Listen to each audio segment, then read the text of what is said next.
पुणे जिल्ह्याच्या शिरूर तालुक्यातील निमगाव भोगी परिसराला गारपिटीसह अवकाळी पावसाचा तडाखा बसल्यानं कांदा, वांगी, मिरची यासारख्या शेतीमालाचं आणि तरकारी पिकांचं मोठ्या प्रमाणात नुकसान झालेलं आहे।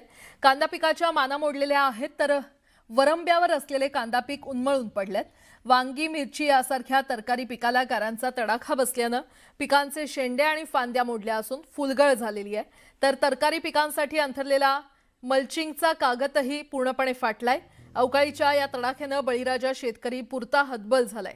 आधीच शेतमालाला बाजारभाव नाही, त्यात दुसरीकडे अवकाळीच्या या संकटानं शेती पिकाचं नुकसान झालंय। त्यामुळे हातातोंडाशी आलेला घास हिरावला गेल्यानं जगाचा पोशिंदा असलेल्या बळीराजाच्या अडचणीत वाढ झाली आहे। त्या गारपेटीमुळे कांद्याचं पीक असो, वांग्याचा असो, गहू असो, तरकारी पिकं असो, संपूर्ण पिकं उद्ध्वस्त झालेले आहे आणि फळबागा, कैऱ्या असो, आंबा असो पडलेला आहे। त्यामुळे शेतकरी अतिशय संकटात आलेला आहे। कांद्याच्या पिकाबद्दल बोलायचं म्हणलं तर एकरी 40 ते 50 हजार रुपये खर्च येतो।